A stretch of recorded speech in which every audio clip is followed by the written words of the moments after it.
Our respected head of the department, Professor Anand Misra ji, my colleague, Professor S. Vijay Kumar,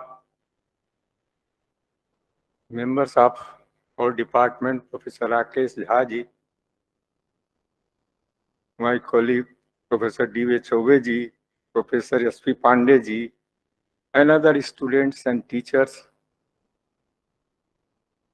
connected offline or online, students, ladies and gentlemen.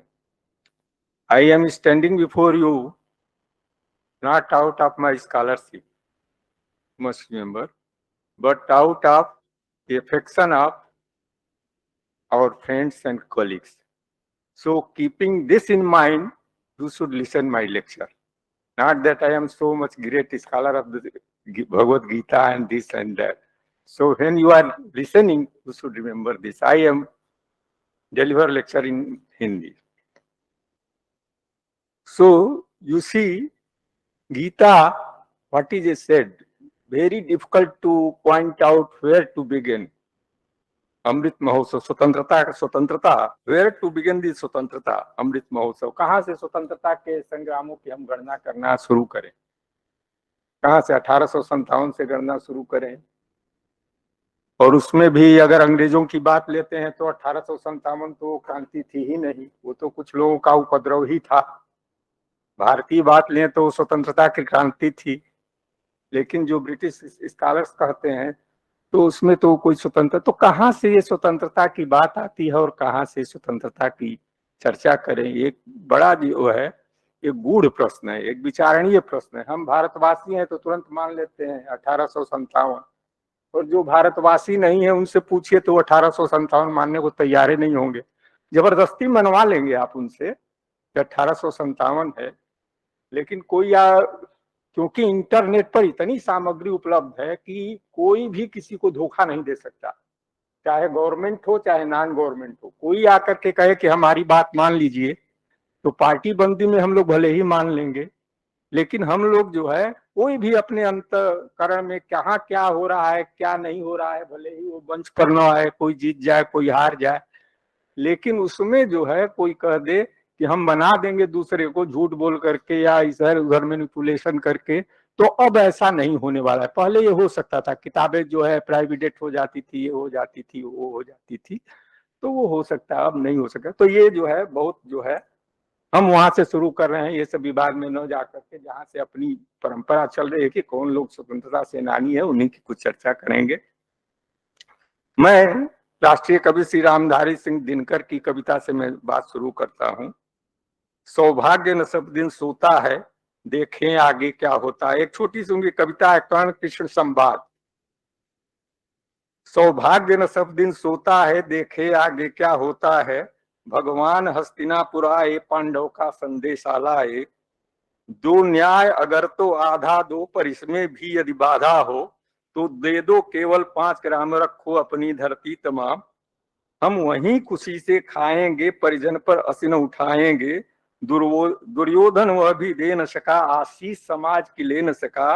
उल्टे हरि को बांधने चला, जो था असाध्य साधने चला। जब नाश मनुज पर छाता है, पहले विवेक मर जाता है। ये उनकी, ये इसलिए हमने कहा कि कुछ लोग जो कहते हैं कि भगवान कृष्ण ही झगड़ा लड़ाई कराने वाले थे, तो इस बात को ध्यान में रखें कि जो ये लड़ाई शुरू हुई वो 5 गांव को ही लेकर के शुरू हुई थी। ये तो वो करने नहीं गए थे कि हमको जो है पूरा आधा राज्य दे दो और आधा जो है सब दे दो। तो इस बात को ध्यान में रख करके फिर उस पर ये होता है कि वो तो अवतार थे, वो चाहते तो मना लेते। तो बंकिम चंद्र चटर्जी ने एक पुस्तक लिखी है, श्री कृष्ण चरित्र।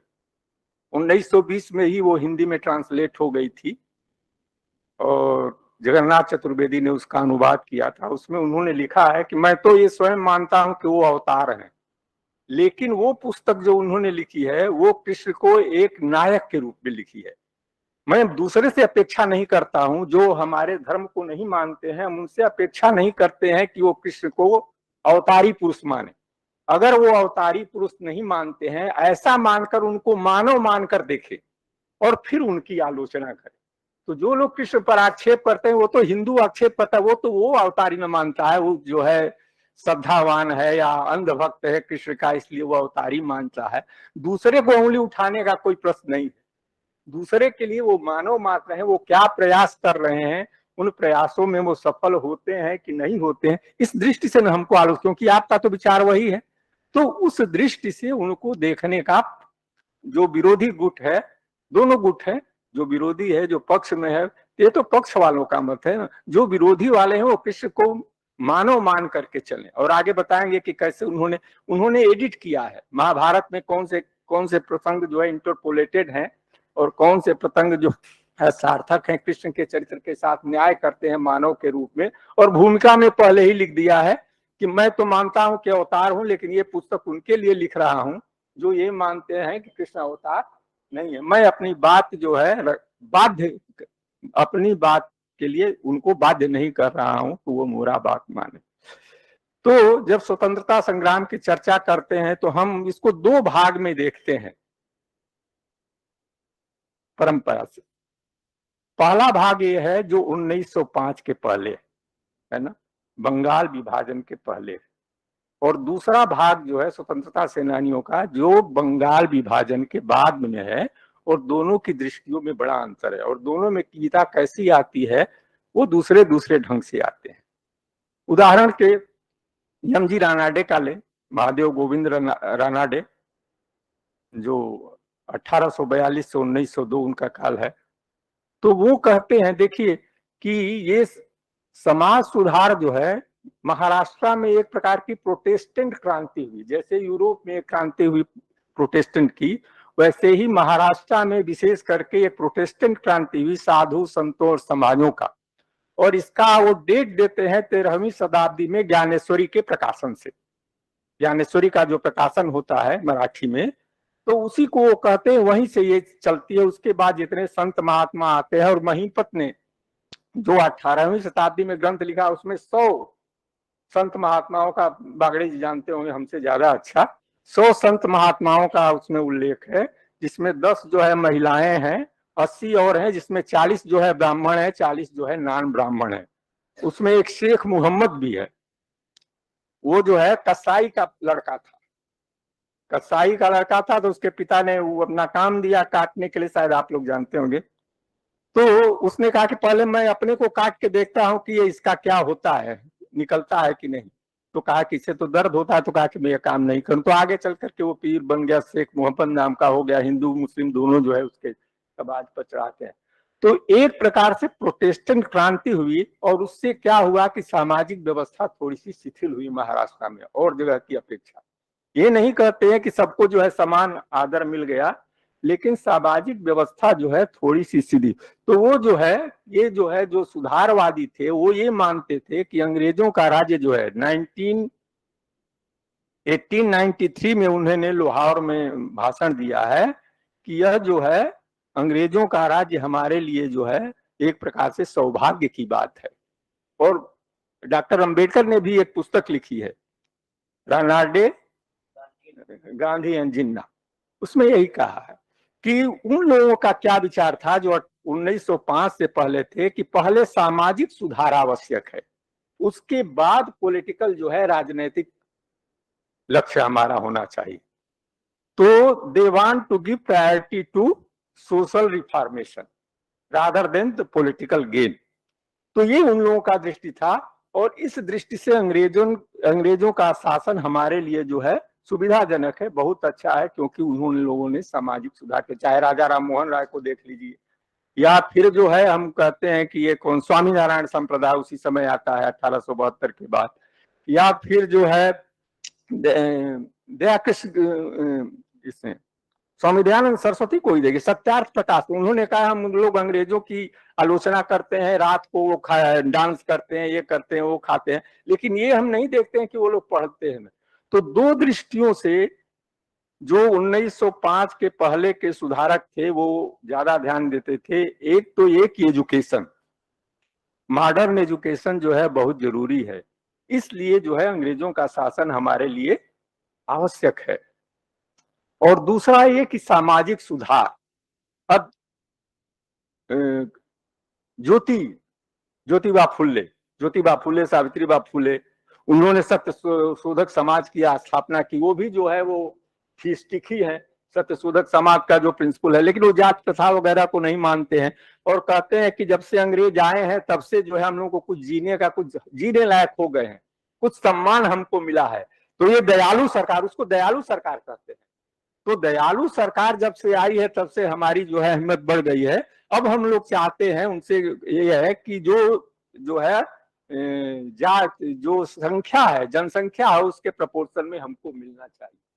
तो जो लोग अपेक्षा करते थे वो अंग्रेजों से ही अपेक्षा करते थे कि वह उनका बहुत अच्छा है, वो समाज सुधार करना चाहते हैं, वो करना है और उनका शासन चलेगा तो हम जो है। तो ये तो महाराष्ट्र की बात हुई, चाहे ज्योतिबा फुल्ले हो, चाहे जो है, और ये प्रोटेस्टेंट जो आंदोलन हुआ उसका बीज वो लोग पाते हैं भगवत गीता का जो मराठी में अनुवाद हुआ है ना। इसलिए हम कहते, तो भगवत गीता का तो पहला ये है कि जो प्रोटेस्टेंट आंदोलन महाराष्ट्र में शुरू हुआ, गोविंद माधव महादेव गोविंद रानडे के अनुसार, उसका बीज जो है भगवत गीता में ही जो उसका मराठी अनुवाद है वो पाया जाता है। दूसरा, हम अभी श्री कृष्ण का चर्चा के, बंकिम चंद्र चटर्जी की चर्चा की। आनंद मठ को लीजिए, आनंद मठ में क्या है, कैसे आनंद मठ में, आनंद मठ तो बहुत सारे लोग पढ़े भी होंगे। उसमें जो है बंगाल में अकाल पड़ा हुआ है, 1770 में बहुत एक भीषण अकाल पड़ा था। ये मीर जाफर के समय का ये चित्रण कर रहे हैं बंकिम चंद्र चटर्जी। तो 1770 में बहुत भीषण अकाल पड़ा हुआ था, लोगों को दाने दाने को कुछ नहीं मिल रहा था और सब लोग जो है देहात छोड़कर शहर को भाग रहे हैं। और उसमें जो है एक, देखिए नाम उनका भूल रहा है, जो उनके संस्थापक हैं, जो मेन उसके लीडर हैं, क्या नाम था उनका, गोस्वामी कोई, जो सत्य प्रकाश या कुछ गोस्वामी हैं। तो उन्होंने, वो जो है महेंद्र एक आदमी है, वो जो है चलता है गांव से और उसकी पत्नी खो जाती है, वो चल करके उनके आश्रम में पहुंच जाती है जो गोस्वामियों के हेड हैं। फिर महेंद्र भी खोजते खोजते वहां आ जाती, कहानी लंबी है। लेकिन उसमें क्या होता है, तो वो 4 मूर्ति दिखाते हैं। वो महेंद्र जब जाता है तो उसको ले जाते हैं तो उसको 4 मूर्ति दिखाते हैं। पहली मूर्ति जो है भगवान विष्णु की वो दिखाते हैं, चतुर्भुजी मूर्ति है, सरस्वती भी बैठी हुई हैं और लक्ष्मी भी बैठी हुई है और उनकी गोद में एक मूर्ति है। तो वो पूछती है कि ये क्या है, तो वो कहते हैं कि ये जो है हमारी माँ है, हम उन्हीं की संतान है। तो वो लोग अपने को हिंदी में जो बंगाली में क्या कहते हैं, हिंदी में जो अनुवाद किया उसको संतान, हम लोग संतान है और मातृभूमि के स्वतंत्रता के लिए हम लोग जो है कार्य कर रहे हैं। ये पहले की मूर्ति है जब भारत गुलाम नहीं था, पहले की मूर्ति। फिर वो दूसरी मूर्ति पर आते हैं, विष्णु की मूर्ति, और एक तरफ मधु का सिर है और एक तरफ कैटअप का सिर है, वो भी वहां पर पड़ा हुआ है। दूसरी मूर्ति पर आते हैं तो देखते हैं एक देवी का चित्र है, वो जो है सूर्य के प्रकाश की तरह जगमगा रही है। फिर वो महेंद्र पूछता है कि ये क्या है, तो वो कहते हैं कि यह जो है, ये जो माँ की मूर्ति है, ये जब गुलाम देश नहीं हुआ था उसके पहले का है।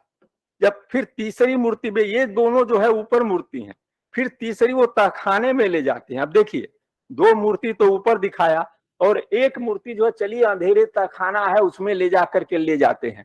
और वहां जो है काली की मूर्ति है, काली की मूर्ति, वो हाथ में खप्पर ली है और ये जो है तलवार ली है। तो कहते हैं ये क्या है, तो कहा ये माँ का अब रूप जो है, जो माँ का रूप अब दिखाई दे रहा है, ये माँ का रूप है, इनको हमने हाथ में खड्ग दे दिया है और खप्पर दे दिया है। फिर जो है चौथी मूर्ति एक दिखाते हैं, वो एकदम प्रकाश से जगमगाती है, उसके 10 बाह हैं और चारों तरफ सब शक्तियां बैठी हैं, गणेश हैं, स्कंद हैं और ये हैं। तो ये माँ की मूर्ति होगी जब माँ स्वतंत्र हो जाएंगी, तब हो जाएगी।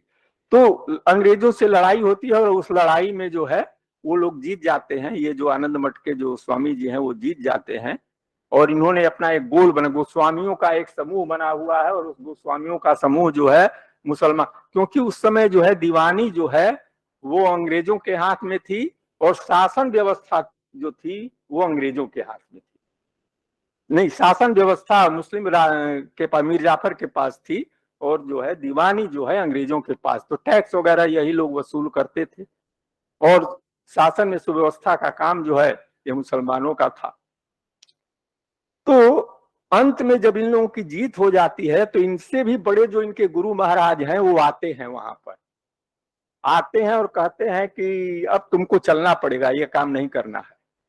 तो कहे अभी तो हम लोगों की जीत हुई है, अभी हमको लड़ाई करनी है, क्यों चलना पड़ेगा? तो कहे कि नहीं, ये लड़ाई नहीं करनी है। इसलिए नहीं करनी है कि यह जो है, हम लोग अभी आध्यात्मिक ज्ञान में तो बहुत आगे हैं, लेकिन किस प्रकार से शासन किया जाता है और किस प्रकार से जो है पढ़ाई लिखाई के क्षेत्र में हम अभी बहुत पीछे हैं। और इस काम में अंग्रेजों से हमको बहुत सीखना पड़ेगा। जब तक हम इसमें सीखेंगे नहीं, तब तक हम पारंगत नहीं होंगे, तब तक हम देश की कुछ सेवा नहीं कर सकते हैं। अब ये अंग्रेज ही हम लोगों का भला करेंगे। तो आनंद मठ का जो है विश्राम जो है यहाँ से होता है, ये अंग्रेज ही हमारा भला करेंगे और इनके शासन में ही जो है सनातन धर्म जो है फले फूलेगा, ये सनातन धर्म की रक्षा करेंगे। इसलिए तुम अब हमारे साथ चलो, हिमालय में 100 वर्ष लगेगा, अब सब आगे उसका है। तो ये जो पहले की दृष्टि थी, जो मेजर दृष्टि थी, साथ साथ तो थी ही, और दृष्टियां तो साथ ही साथ चलती ही रहती हैं, लेकिन जो मेजर एक प्रकार की दृष्टि थी, जो एक व्यापक दृष्टि थी, जो पढ़े लिखे लोग थे, जो समय के उत्थान करने वाले थे, उनके समझ में ये आता था कि जो है समाज सुधार और शिक्षा, ये दोनों का भला, भारतवासियों का भला इन दोनों से होगा। और इनके लिए अंग्रेजों का शासन एक प्रकार से वरदान ही होकर आया है। इसीलिए रानाडे तो कहते हैं कि वी आर चूजन पीपुल, हम जो है एक प्रकार से सिलेक्ट किए गए हैं। सिलेक्ट इस माने में किए हैं कि और सब राष्ट्र ध्वस्त हो गए, यहाँ पर जो है मुसलमान आए, 500-600 वर्षों तक कितना क्रूर शासन रहा, उसके बाद भी हिंदू धर्म भी बचा हुआ है। तो ये भगवान का वरदान ही है, और ये भगवान का वरदान ही है कि अंग्रेज इस देश में आए हुए, तो उससे हमारी जो है वो रक्षा हो जाती है। तो ये एक दृष्टि जो है उस समय की थी। स्वामी विवेकानंद जो है वो बहुत प्रचंड रूप से बातें तो कहते हैं, लेकिन प्रचंड रूप से बातें कहते हैं। जैसे उन्होंने कहा कि एक हमारी जो है रणनीति, उन्होंने एक ग्रंथ छपाया नागपुर से, तो उसमें कहा कि 3 बातें बहुत जरूरी है। क्या 3 बातें? पहली बात यह है कि विचार से ज्यादा हृदय को महत्व देना है। तो वही बात जो है अब उसको प्रचंड रूप में कह रहे हैं कि हमारे में हृदय नहीं है। दूसरे को आत्मा तो कहते हैं, लेकिन आत्मा रूप में सबको देखना नहीं चाहते हैं। तो इसको प्रचंड रूप से कहा कि विचार तो है, लेकिन हृदय हमारे पास नहीं है, हृदय को और विस्तृत करना है। पहली बात यह है कि हम हृदय को विस्तृत करें। 3 बातें बताई। दूसरी बात यह है कि ये बताएं हम कि रास्ता कौन सा होगा, किस रास्ते से हम लोग चलेंगे। वो रास्ता जो है सबको स्पष्ट होना चाहिए। जब हमने अमेरिका में वेदांत का प्रचार करना शुरू किया तो लोगों ने यही प्रश्न किया कि क्या फायदा होगा हमारा, तो हमको बताना पड़ा कि उससे क्या फायदा होगा। उसी प्रकार जब इंग्लैंड में मैंने वेदांत का प्रचार करना प्रारंभ किया तो लोगों ने यही प्रश्न किया कि वेदांत को हम क्यों पढ़ें, वेदांत पढ़ने से हमारा क्या होगा, इससे क्या फायदा होगा। तो उसको बताना पड़ा। इसी ढंग से कौन सा रास्ता होगा, इससे लोगों का क्या उद्धार होगा, ये बात हम लोगों को स्पष्ट करनी पड़ेगी। और तीसरी बात यह है कि उसके बाद अगर आप समझ लेते हैं तो चाहे कोई इसकी निंदा करे, चाहे आपकी हंसी उड़ाए, इस रास्ते से चलिए, इस रास्ते से आप पीछे मत हटिए। जिस रास्ते को आप स्वीकार कर लेते हैं तो इसका जो अर्थ ले लीजिए, मतलब जो रास्ता आप लोग सुनते हैं उसको ले लीजिए। तो इस प्रकार से हम देखते हैं कि जो सगुण उपासक थे जैसे कि बंकिम चंद्र चटर्जी, और जो निर्गुण उपासक थे जैसे राजा राम मोहन राय हो, या जो राजा राम मोहन राय हो, या फिर जो है वो रनाडे हो, या ज्योतिबा फुल्ले हो, ये सभी जो है इस पक्ष में थे, जो समाज सुधारक थे कि भारत में अंग्रेजों का राज्य जो है वो होना चाहिए, रहना चाहिए, इससे हम लोगों का कल्याण होगा। अब जो है 1905 में बंगाल का विभाजन होता है। 1905 के बंगाल के विभाजन के बाद यह जो है धाराएं जो बढ़ जाती है। उसके बाद कौन सा आदर्श आता है? उसके बाद आता है कि centralize political governance must precede the social reformation, कि पॉलिटिकल सुधार जो है वह सामाजिक सुधार के पहले होना चाहिए। अब देखिए श्री अरबिंदो ने पैसिव रेसिस्टेंस लिखा, उसमें उन्होंने क्या कहा कि जापान जो है 30 वर्षों में इतना बढ़ गया, हम जो है अभी पीछे हैं। और तो और जो और लोग जो है दूसरे देश जो है वो हमसे आगे बढ़ जा रहे हैं, तो हम लोग जो है ये अंग्रेज हम लोग को कहां से बढ़ा सकते हैं? अगर इनको बढ़ाना होता तो इनको इतना समय मिल गया, इसमें इनको बढ़ाना चाहिए था। तो हम तो नहीं बढ़े, हम तो और घट ही रहे हैं, तो कहां से ये हमको बढ़ाएंगे? तो इसलिए बढ़ाने वाले नहीं है, इसलिए पैसिव रेसिस्टेंस का, इनके माल का बहिष्कार करो, ये करो वो करो, इस प्रकार की बातें जो है पैसिव रेसिस्टेंस के माध्यम से आई। दूसरे जो है लाजपत राय को देखिए, उन्होंने बड़ी जो है महत्वपूर्ण पुस्तक लिखी, इंग्लैंड्स डेब्ट टू इंडिया, 1917 में। और उस किताब की विशेषता यह है कि उन्होंने अपने से कुछ नहीं लिखा, लंदन के अखबारों ने जो कहा है, मतलब अपने इसलिए नहीं कि जब हम कहेंगे तो कह देंगे कि ये सब तो हिंदू लोगों को काम ही कहने वाला, तो उन्होंने अखबारों की जो ब्रिटिश पेपर्स वगैरह हैं उनके आधार पर ही कुछ कहने का प्रयास किया है। और उन्होंने कहा जैसे जो प्रथम वर्ल्ड वार हुआ उसके नाम पर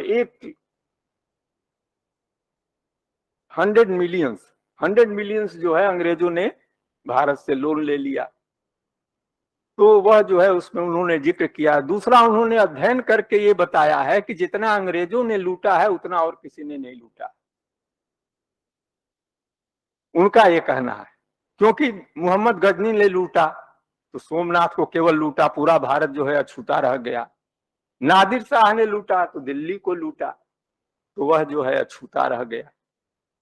लेकिन अंग्रेजों ने जो है, दूसरा उन्होंने ये दिखाया है कि रोमन रिकॉर्ड से कहते हैं कि जब भी भारत के व्यापारी विदेशों में जाते थे तो उनका जो एक्सपोर्ट था वो ज्यादा था और इंपोर्ट जो था वो कम था। तो एक्सपोर्ट भारत का हमेशा ज्यादा रहा है, इंपोर्ट जो है वो कम रहा है। लेकिन अंग्रेजों के आने के बाद, दादा भाई नौरोजी ने भी किताब लिखी, उन्होंने भी कहा है, लेकिन जो इनकी बाद में आई है 1917 में, तो जो इंपोर्ट और एक्सपोर्ट का गैप है जो भारत का पहले बहुत ज्यादा रहता था, और हमेशा रोमन रिकॉर्ड में है कि ये भारतवासी जो है सब सोना और सब हमारा लेकर के चले जा रहे हैं, तो वह जो है अब जो है कम हो रहा है। तो उन्होंने ये लूटा। लेकिन इनके हाथ में जो दीवानी आ गई, जो 1757 का प्लासी का युद्ध हुआ और जो 1764 में बक्सर का युद्ध, ये दो युद्ध से क्या हुआ कि जो पूरे उत्तर भारत की दीवानी थी वो अंग्रेजों के हाथ में आ गई। तो एक प्रकार से शासन जो है उन्हीं का हो गया। तो जिसको कहते थे पैराडाइज कहते थे, बंगाल को कहते थे पैराडाइज कहते थे। तो जो स्वर्ग था, भारत का जो स्वर्ग था जो उत्पादन के लिए, वह जो है गंगा का बेल्ट जो है पूरा का पूरा बेल्ट जो है अंग्रेजों के हाथ में आ गया। इसलिए हमारा जो दोहन हो रहा है, यह दोहन जो है बहुत ज्यादा, ये विकास क्या करेंगे? हमको तो संदेह होता है कि भारत इनको सपोर्ट कर रहा है कि ये भारत को सपोर्ट कर रहे हैं, ये कहां से हमारा विकास करेंगे? दूसरा, उन्होंने ये दिखाया कि ये जो हमारी स्टेट्स हैं, जैसे मैसूर की स्टेट है, जैसे बड़ौदा की स्टेट है, जैसे जो बीकानेर की स्टेट्स हैं, ये स्टेट्स में प्रोग्रेस और एजुकेशन का जो मापदंड है उसके हिसाब से ज्यादा है, अंग्रेजों का जहां शासन है वो कम। जहां जहां अंग्रेजों का शासन है वहां वहां विकास कम हुआ है, और जहां जहां जो है इनका शासन नहीं है वह जो है इनका विकास ठीक हुआ है। जहां शासन नहीं है विकास ठीक हुआ। तो ये बात तो उन्होंने, जो नेता आ रहे हैं, आप देखिए 1905 के सब लीडर हैं, श्री अरविंद हो गए, लाला लाजपत राय, तिलक को तो फादर ऑफ अंग्रेज कहते ही थे। स्वतंत्रता हमारा जन्म सिद्ध अधिकार है, होम रूल को उन्होंने लिखा है, उन्होंने उनकी जो स्पीचेज है उनका कलेक्शन छपाया और उसकी भूमिका श्री अरविंद ने लिखी है। उसमें उन्होंने लिखा है कि हमारा घर है, हम मैनेज करेंगे। अब हमारे घर में मैनेज करने के लिए हम किससे पूछने जाएं कि हम उसके लिए अधिकारी हैं कि नहीं है? तो होम रूल का मतलब ये है। तो freedom is our birth right, ये तो हम अंग्रेजों की भाषा बोल रहे हैं, मतलब फॉरेन भाषा में। स्वतंत्रता को हमसे वैसे ही नहीं पृथक किया जा सकता है जैसे अग्नि से उसके दाह को नहीं पृथक किया जा सकता है। अगर भारतीय भाषा में कहें तो ये स्वभाव है, उसको पृथक नहीं किया जा सकता। और दूसरा ये है कि ये जो कर्म योग है ये हमारा अभी का सिद्धांत नहीं है, वेदों से समय का सिद्धांत है। अकर्म योग है कि अब स्वकर्म करना, कर्तव्य के लिए कर्म करना। तो यहां हम अगर कर्तव्य नहीं कर्म करते हैं तो हम स्वर्ग कैसे पाएंगे? स्वर्ग भी नहीं मिलेगा, क्योंकि हमने जो है, जो हमारा लुटेरा है वो धन लूट कर हमारे सामने से ले जा रहा है, हम बैठ के देख रहे हैं कि वो धन लूट के ले जा रहा है, तो ऐसा कैसे चल सकता है? तो हम अपने कर्तव्य का पालन नहीं कर रहे हैं अगर हम जो है स्वतंत्रता के लिए आंदोलन है।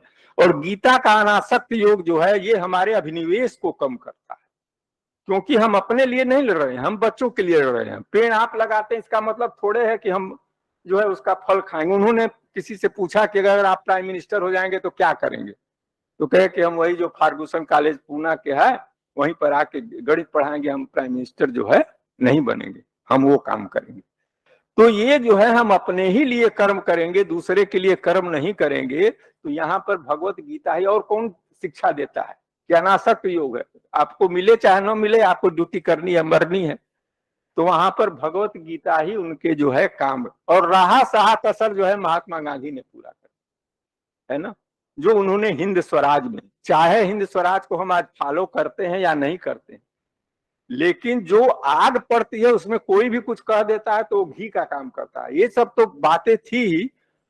तो उन्होंने ये कहा कि आप क्या चाहते हैं, अंग्रेजों का राज्य जो है, आप अंग्रेजों का राज्य चाहते हैं लेकिन अंग्रेजों को नहीं चाहते हैं, ये आपका उद्देश्य है। तो ये कैसे हो सकता है?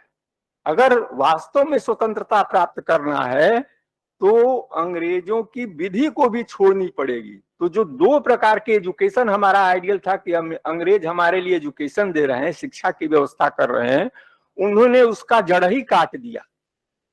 इंटेलेक्चुअल वर्चू और मॉरल वर्चू, उन्होंने कहा कि मॉरल वर्चू ही सब कुछ है, नैतिक वर्चू ही, हिंद स्वराज में देखिए नैतिकता ही सब कुछ है। उसके आगे, और जो रविंद्रनाथ टैगोर से उनका जो डायलॉग, जो लेटर्स जो है उनके करस्पॉन्डेंस हुए हैं, उसमें सब अगर एक में निचोड़ कहें तो उनका यही निचोड़ है कि इंटेलेक्चुअल वर्चू और मॉरल वर्चू में मॉरल वर्चू ही सब कुछ, और मॉरल वर्चू अगर रहेगा तो हम सब प्राप्त कर लेंगे। इंटेलेक्चुअल ये क्या करते हैं, हमको क्लर्क बनाते हैं, ये बनाते हैं, वो बनाते हैं, हमको सुविधा भोगी बनाते हैं। तो सिविलाइजेशन का मतलब ही है कि वो गुड, डिफिनीशन दिया है हिंद स्वराज में सिविलाइजेशन की। सिविलाइजेशन मीन्स गुड कंडक्ट, जिसका गुड कंडक्ट नहीं है वो सिविलाइजेशन भी नहीं। तो बार्बरिज्म मीन्स जहां हमको कर्तव्य के लिए हम जो है परप्लेक्स हो जाते हैं, हम लोग जो अचंभित हो जाते हैं कि इसमें हमारा क्या कर्तव्य है और क्या कर्तव्य, हम समझ में ही नहीं आता है कि क्या करें और क्या नहीं करें। तो दो बातें जो महात्मा गांधी ने कही कि एक तो इंटेलेक्चुअल वर्चुए को नकार दिया, जिसके लिए हम अंग्रेजों के पीछे लगते थे। इकोनॉमिक्स जो था उसको लेकर के लाला लाजपत राय और दादा भाई नौरोजी और जो सबने पुस्तकें लिखी। और दूसरा जो है स्वदेशी का जो मूल मंत्र दिया, स्वदेशी की उन्होंने व्याख्या की। स्वदेशी का अर्थ है कि जो चीज है, जैसे आपका जो धर्म है उसको पालन करना, जिसमें आप पैदा हुए हैं उसी को पालन करेंगे तो स्वदेशी है। आप जो पैदा करते हैं आसपास वहीं पर उसका व्यापार करते हैं तो वो जो है स्वदेशी है। आप जो है अपने भाई बंधु जो है उनकी सहायता करते हैं तो वह जो स्वदेशी है। अपने देश का माल खरीदते हैं तो वह जो स्वदेशी है। तो रविंद्रनाथ टैगोर ने ये लिखा कि यह आपका ठीक नहीं है, यह जो है विदेशों का माल सब जो है आप जो है कह रहे थे या नहीं। कहा कि मैं तो ये चाहता हूं, गांधी जी ने उसका जवाब दिया कि कलकत्ता का माल बंबई में न बिके और बंबई का माल कलकत्ता में न बिके। कलकत्ता का माल कलकत्ता के आसपास बिके और बंबई का माल जो है इसका क्या परिणाम हुआ ये तो नहीं है, लेकिन इससे जो लड़ाई करने वाले थे उनको एक संबल मिला, एक जो है दर्शन की दृष्टि मिली। चाहे वो गलत दृष्टि हो आप उसको समझे, चाहे सही दृष्टि समझे, लेकिन एक दृष्टि ये मिली कि स्वदेशी प्लस मॉरल वर्चू, नैतिकता, इन दोनों की हमको रक्षा करनी है और अंग्रेजी सरकार जो है इसकी रक्षा। अंत में देखिए उसका कंक्लूजन जो हिंद स्वराज में है कि anarchism is better than the governance of British government. अब यहां तक जब बात आता है कि एक ही शब्द में अगर हमसे पूछना चाहते हैं, हिंद स्वराज के अंत में लिखा है कंक्लूजन उसका, देखिए कि अंग्रेजों के द्वारा शासन करना उससे बेहतर जो है कि हम जो है अराजकता की स्थिति में रहें। ये नहीं चलेगा कि हमारे देश का पैसा जो है लड़ाई के लिए और इसके लिए जो है अंग्रेजों के पास जो है वो जाता चले, उनको हम लड़ने के लिए पैसा दे, तो ये हम नहीं दे चलेंगे। तो उसने कहा जो पाठक है, दो है ना अंग्रेजी में जो है चलता है वो रीडर और एडिटर, जो उसका ट्रांसलेशन हुआ है।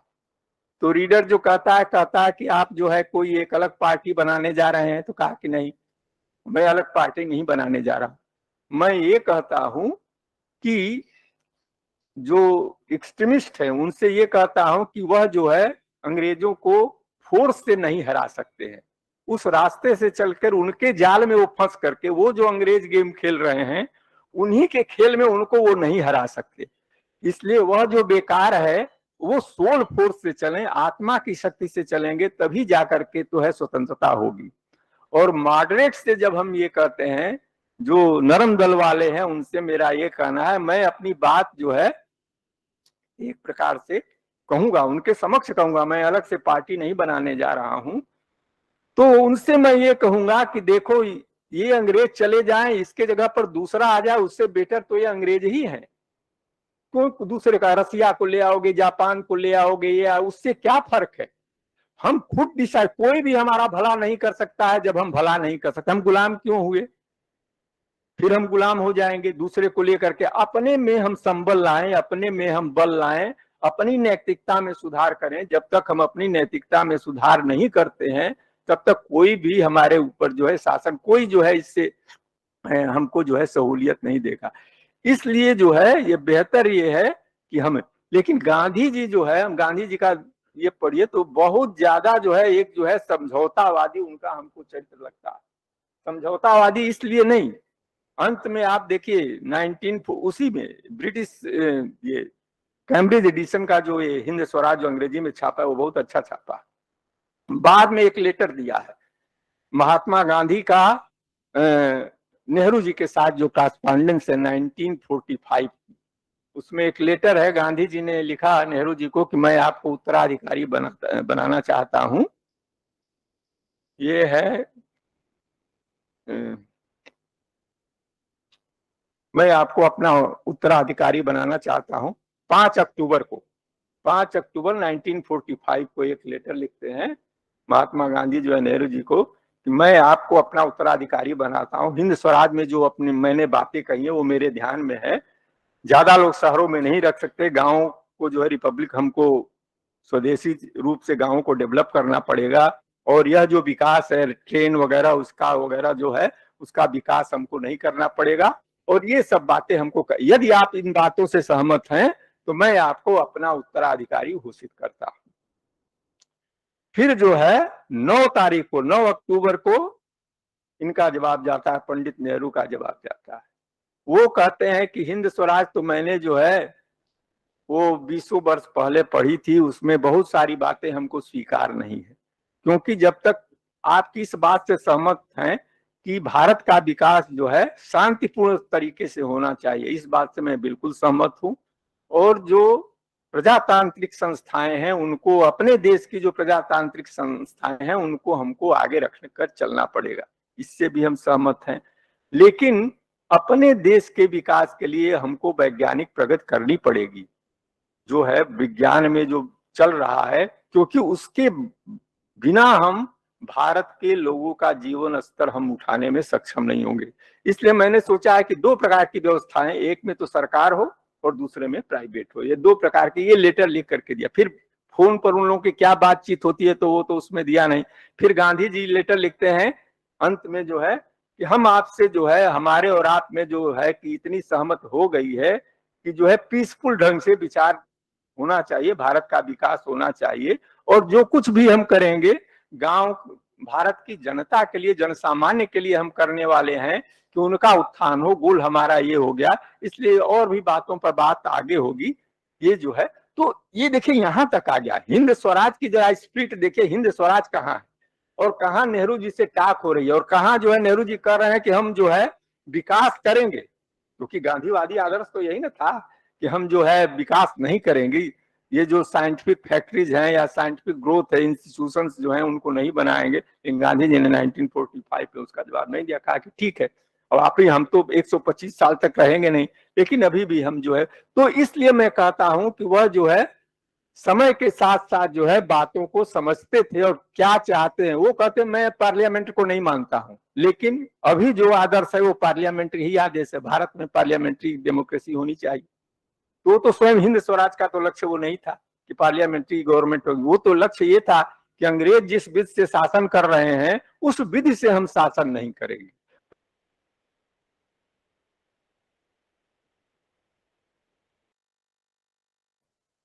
तो कहाँ हमारा वह जो है आदर्श गया, और हम जो है जो देसी संस्थाएं थी और उनको लेकर के हम जो है अपना समाज जो है बनाना। तो इस प्रकार से हम देखते हैं कि जो 1905 के बाद का हमारा जो मन स्थिति है, भारतीय मन स्थिति नेताओं के कारण जो बनी, और जो 1905 के व्यापक रूप से अंतर तो उसमें भी वो था। सावरकर ने जो पुस्तक लिखी 1857 में जो गदर हुई, उसकी जो है 50वीं वर्षगांठ लंदन में जो है मनाई गई 1907 में, 1907 में मनाई गई। और उसमें लक्ष्मी भाई और इसको जो है लुटेरा उटेरा घोषित किया, तो उसने जो उपवास रखा और उसके बाद जो है इंडिया वार टू फ्रीडम करके या इंडिया वार ऑफ इंडिपेंडेंस करके उसने पुस्तक लिखी। वो पुस्तक जब्त हो, उसमें दिखाने का कि वह धर्म की लड़ाई थी और वो उसकी लड़ाई थी। तो उसमें हम नहीं जाते हैं। तो बहुत सारे तरह के लोग थे, लेकिन व्यापक रूप से हम देखते हैं 1905 के बाद और 1905 के पहले ये दो विचारधारा है। दूसरी विचारधारा क्या कि राजनीति में हमको पहले जो है लाना है और सामाजिक सुधार को पीछे छोड़ना है। और पहला ये था कि सामाजिक सुधार को लाना है। और ये तो इन दो दृष्टियों से जो है गीता का उपदेश। अब जो है गीता को देखिए, अब गीता पर किसका क्या, आप जानते हैं गीता ने गीता रहस्य तिलक की प्रसिद्ध ही है। उसमें जो है श्री अरविंद ने ऐसे जान दे गीता लिखा है, और फिर जो है विनोबा भावे महात्मा गांधी ने। तो हम इन्हीं के तीन के आलोक में कुछ बातें जो है वो कहेंगे। तो पहले भगवत गीता पर, ये तो बहुत सुंदर 5 महीने में ग्रंथ लिखना। 2 नवंबर को मंडाले जेल में इन्होंने ये भगवत गीता शुरू की और 30 मार्च को इन्होंने खरीदी। केवल 5 महीने में इतना बड़ा जो है ग्रंथ। आप सोचिए कैसे आदमी जो मंडाले जेल में रह करके तिलक ने वो गीता लिखी होगी, और शास्त्रीय ग्रंथ है, और कितना मेहनत लगा हुआ, कैसे लिखा हुआ तो अद्भुत है भाई, कैसे वो लिखे होंगे। तो उसमें पहला जो उन्होंने प्रश्न उठाया है वो ये किया है कि यह जो है गीता की पुस्तिका में लिखा रहता है भगवत गीतासु उपनिषत्सु। तो ये कहते हैं ये बहुत पहले से चला आ रहा है। ये हम लोगों का जो है ये बहुत आजकल तो किसी किसी गीता में हटा दिए हैं। जो ये इस्कान वाली गीता है उसमें ये पुस्तिका जो है वो नहीं रहती है, और बहुत सारे लोग ये पुस्तिका को नहीं रखते हैं। लेकिन उन्होंने इसको रखा है और कहा है कि यह जो गीता नाम पड़ा है, क्योंकि उपनिषद शब्द संस्कृत में स्त्रीलिंग है, इसीलिए गीतासु उपनिषत्सु है। विशेषण विशेष से जो है, विशेष से जो है चूंकि स्त्रीलिंग है तो विशेषण भी जो है गीतासु, नहीं तो ये भगवत गीतम होता या भागवतम होता, गोपी गीतम की तरह। तो उस ढंग का नहीं है। तो इसलिए यह है कि उपनिषद शब्द जो है भगवत गीता में बहुत पहले से ही ये जो चला आ रहा है, इसीलिए भगवत गीता है। और धीरे धीरे हम लोग जो संक्षेप करके इसका नाम केवल गीता कर दिए, और गीता कर दिए हैं क्योंकि शंकराचार्य ने स्वयं गीता ही लिखा है ना। गीता शास्त्रम समस्त वेदार्थ सार संग्रह भूतम दुर्विज्ञेयार्थम, ये लिखा है। तो भगवत गीता इतना पूरा नाम नहीं लिखा, क्या लिखा है गीता शास्त्रम, तो गीता ही लिख दिया। तो चलते चलते आगे भगवत गीता भी नहीं रहा और केवल गीता नाम ही फेमस जो है इसका हो गया। और अष्टावक्र गीता आपको कहना पड़ेगा, नारद गीता कहना पड़ेगा, और किसी का नाम लगाना पड़ेगा, लेकिन इस गीता का नाम जो है गीता करके ही फेमस है, और कोई नाम जो है इसका नहीं लगाना पड़ता है। होता भी है, एडमंड बर्क जो पॉलिटिशियन था इंग्लैंड का, उसने कहा था जिससे हम प्रेम करते हैं उसका नाम जो है छोटा कर देते हैं, है ना। जिससे प्रेम नहीं करते हैं उसका नाम, जैसे राजा महाराजा होते हैं, महाराजा धीराज और ये सब जो चलता रहता है। और घर में जब नाम रखते हैं तो पप्पू गप्पू ये सब नाम जो है बुलाने उलाने का जो है, वो बड़ा भी नाम रहता है तो उसका छोटा छोटा करके। इसीलिए गीता नाम जब रखा, जब छोटा कर दिया भगवत गीता इतना न कर करके गीता, तो उसमें प्रेम झलकता है कि कोई संस्कृति जो है गीता को किस रूप में स्वीकार करती है।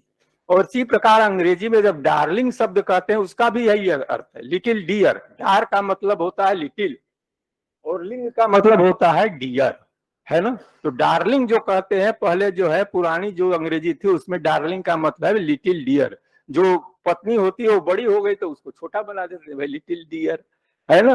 तो ऐसे ही गीता जो है वो लिटिल डियर है कि नहीं। तो उसका नाम जो है, तो उनका कहने का ये मतलब था कि ये उपनिषद शब्द जो है ये बहुत पहले से ही शुरू हुआ है, इसलिए भगवत गीता का नाम जो है ये लिखा है। दूसरा जो है, अब एक ही प्रसंग को लेकर के हम इस पर चर्चा करेंगे। एक जो है गीता में प्रश्न उठाया है, किम कर्म किम अकर्मेति कवयो अप्यत्र मोहिता तत्ते कर्म प्रवक्ष्यामि यज्ञात्वा मोक्षसे शुभात्, है ना। कर्म क्या है और अकर्म क्या है ना। कर्मणो यपि बोधव्यम बोधव्यम च विकर्मण अकर्मणश्च बोधव्यम गहना कर्मणो गति। ये जो है ये प्रश्न आया है कि कर्म क्या है, यही ना भगवत गीता का विचार विषय है कि कर्म क्या है और अकर्म क्या है, विकर्म क्या है। और इस पर कैसे पुराने लोगों ने कहा है और कैसे नए लोगों ने उसकी व्याख्या करने का प्रयास किया है, इस पर हम थोड़ी सी चर्चा करेंगे। तो देखिए, इस पर भाष्यकार क्या कहते हैं, शंकराचार्य क्या कहते हैं। उन्होंने कहा क्रियते इति व्यापार मात्र, है ना। करते हैं जितना व्यापार मात्र है सब जो है कर्म है। इसलिए कर्म अज्ञान पूर्वक चाहे कर्म हो चाहे अकर्म हो, कर्म में भी अकर्म है और अकर्म में भी कर्म है। ये दोनों जो है वो कर्म जो है, कर्म में भी अकर्म है और अकर्म है। चाहे आप बैठे रहें और चाहे आप चलते रहें। सामान्य में हम लोग कहते हैं कि भाई हम काम नहीं कर रहे, लेकिन वह भी काम है। हम चुपचाप बैठे हुए कुछ नहीं बोल रहे हैं और कोई किसी को मार रहा है, कोई किसी के साथ अन्याय कर रहा है, तो वह भी एक प्रकार का कर्म है। लेकिन आगे चलकर उसमें यश सर्वे समारंभा काम संकल्प वर्जिता ज्ञानाग्नि दग्ध कर्माणम तमाहु पंडितम बुद्ध। तो ये जब श्लोक आता है तो भगवान ने कहा, शंकराचार्य ने कहा कि ज्ञानाग्नि, ज्ञानाग्नि का क्या मतलब है। आत्मज्ञान से जिसके जो है, आत्मज्ञान जिसको हो गया है, तो दो प्रकार के लोग हो सकते हैं, एक प्रवृत्त मार्गी और निवृत्त मार्गी। तो निवृत्त मार्गी जो है, जो अगर शरीर धारण करने के लिए जो कर्म कहता है, अगर उसको आत्मज्ञान हो गया है तो वो जो है कर्म नहीं कहता। उसी प्रकार से जो लोक संग्रह कर रहा है और उसको आत्मज्ञान अगर हो गया है, तो वह जो लोक संग्रह के लिए जो कर्म करता है वह भी कर्म जो है वो कर्म नहीं हो गया। क्योंकि आत्मज्ञान पुरस्कृत्य जो कर्म होंगे, चाहे वो सन्यासी का कर्म हो और चाहे वो लोक संग्रही का कर्म हो, उसको हम कर्म की संज्ञा नहीं देंगे। ये शंकराचार्य ने भी अपने भाष्य में कहा है। हमको तो लगा कि वो नहीं कहेंगे। तो देखिए, दो बार उन्होंने भूमिका में भी ये बात कही और इस लोक के प्रसंग में भी ये बात कही कि ये बात जो है दोनों जगह लोक संग्रह के लिए अगर करता है, जबकि उनका अपना सिद्धांत भूमिका में ही स्पष्ट किया है कि जो है निःश्रेयस जो है संन्यास का मार्ग है, अभ्युदय जो है प्रवृत्ति का मार्ग है। और जो प्रवृत्त मार्ग में चलते हैं उनकी चित्त शुद्धि के द्वारा, आत्म शुद्धि के द्वारा, कायेन मनसा बुद्धे केवल इंद्रियैरपि योगिनः कर्म कुर्वन्ति संगम त्यक्त्वात्म शुद्धये, है ना। आत्म शुद्धि के द्वारा वो जो है पुनः जो है उसमें आएंगे। लेकिन यहाँ पर गीता के प्रभाव, गीता के दबाव, गीता का अर्थ कैसे करें। तो गीता के आप देखिए, आपकी मनमानी नहीं कर रहे हैं। मनमानी न करके जो गीता बात कर रही है कि लोक संग्रही अगर होगा तो आत्मज्ञान हो गया तो उसका लोक संग्रह भी माना जाएगा। और जो सन्यासी है, निवृत्त मार्ग में है, अगर उसको भी कर्म करता है तो उसको हम नहीं पाते, कर्म उसको नहीं। ये तो उन्होंने कहा। अब रामानुजाचार्य क्या अर्थ करते हैं। रामानुजाचार्य ने अर्थ किया, शंकराचार्य ने कर्म क्रियते इति व्यापार मात्र कर्म, जो किया जाता है जितना व्यापार है वो सब जो कर्म। अब रामानुजाचार्य ने क्या किया है कि कर्म का अर्थ है कि फलाभिसंधि रहितम, फल की कामना से रहित होकर जो भगवत आराधना की जाती है उसी का नाम कर्म है ना। फल की आराधना से विरहित होकर जो भगवत आराधना करते हैं उसका नाम जो कर्म है। और अकर्म जो है, अकर्म जो है आत्मा में ही होता है।